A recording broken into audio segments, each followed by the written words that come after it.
kita akan panggil dengan hormat Bapak Ngalimin Halim untuk kasih kesaksiannya. Silakan. Salam ya. Ada Pak Budi juga. Banyak teman juga di sini. Halo ibu-ibu ya. Perkenalan, nama saya Amin ya. Kepanjangannya Ngalimin Halim ya. Jadi kalau lagi berdoa ingat saya ya. Amin gitu. Ya. Ada Ci Enyen juga ya. Ya. Ini sebenarnya acaranya mendoakan ya, mendoakan nanti ya. Oh, jam berapa? Oh, iya. Jadi saya ngapain ya? Kesaksian. Udah pernah ya? Apa? Hah? Oh. Ya. Oh, ini yang ayat-ayat andalan dari Pak Gunadi ya.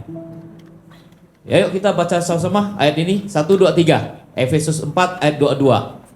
1, 2, 3. Yaitu bahwa kamu berhubung dengan kehidupan kamu yang dahulu harus menanggalkan manusia lama yang menemui kebinasaannya oleh nafsunya yang menyesatkan, supaya kamu diperbaharui di dalam roh dan pikiranmu dan mengenakan manusia baru.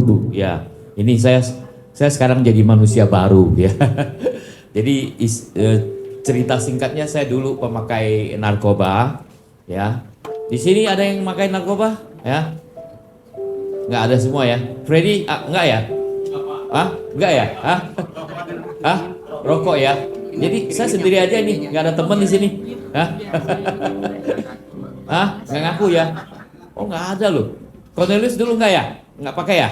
Cornelius dulu nggak pernah ya? Pak Agus pernah pakai? Oh, enggak ya. Tapi puji Tuhan udah nggak lagi ya Cien ya. Suaminya enggak ya Cien?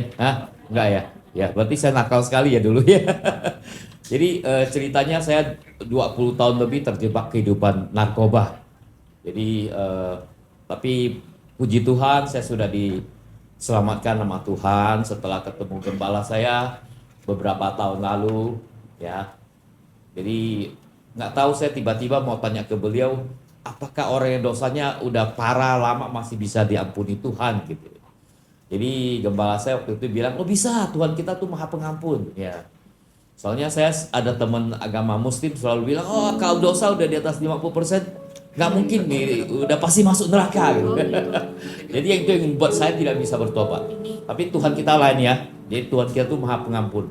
Walaupun dosa kita berat seberat apapun, tapi kalau kita benar-benar bertobat, kita akan diampuni. Ya, jadi setelah itu saya diajak ke gereja sama teman saya Alvin. Nah dari situlah saya akhirnya berhenti. Ya, kalau nggak saya udah ditangkap polisi berkali-kali. Ya, dan 6 kali. Udah overdosis. Dan lebih parah lagi, saya udah menyebabkan beberapa cewek ya yang temenin saya overdosis lah. Itu yang paling bahaya tuh. Kalau sampai dia mati gimana gitu ya. Kalau sampai dia meninggal gimana ya. Udah 2 atau 3 orang. Ini terakhir waktu itu pernah di Mitra di King Cross di sini. Siapa yang pernah ke King Cross?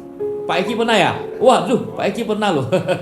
Jadi King Cross itu tempat diskotik kayak gitu ya. Jadi saya setelah pesta narkoba sama ya cewek saya, dia overdosis. Untung masih dibawa ke mitra keluarga ya.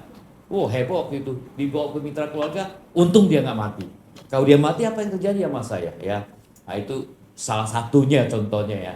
Itu berbahaya sekali hidup saya waktu itu. Ya tapi beruntung saya dipulihkan. Jadi ini nafsunya menyesatkan ya Pak ya. Jadi setelah ya saya dipulihkan, ya ditolong Tuhan, saya menjadi manusia baru. Saya bisa berdiri di sini, bisa memberi kesaksian ya. Ya saya bisa. Saya buahin buah loh. Ntar anterin ya. Ya supir saya bentar. Itu saya bagi-bagikan buah pertobatan, nggak apa-apa ya. Ya terus ya setelah saya menjadi manusia baru, ya saya merasakan kebahagiaan luar biasa Pak. Jadi saya suka kesaksian begitu. Saya merasa setelah kesaksian, saya merasa bahagia. Plong kita ya. Tuhan tuh memberkati kita loh kalau kita suka saksian begitu Pak. Jadi usaha saya juga makin sukses, buah saya makin laku loh. ya semakin saya bagikan buah, saya merasa buah saya makin laku. Dan saya punya 2 hotel juga, ramai terus gitu ya. Ya, jadi ya kita harus maju terus bersama Tuhan ya. Terus setelah itu, saya yang paling penting dari itu saya bisa tidur nyenyak. Jadi setelah saya jadi manusia baru saya bisa tidur nyenyak. Kalau dulu kalau enggak, saya selalu takut tangkap polisi, takut apa-apa, takut gitu ya, nggak damai. Jadi kedamaian itu penting ya. Oke, ya jadi setelah saya menjadi manusia baru, saya bisa tidur nyenyak, dan yang paling penting, saya sekarang rajin berbuat baik. Berbuat baik seperti saya kesaksian bawain buah gitu, berbuat baik ya. Terus saya suka donasi ya. Saya bagikan sembako ke kaum marginal.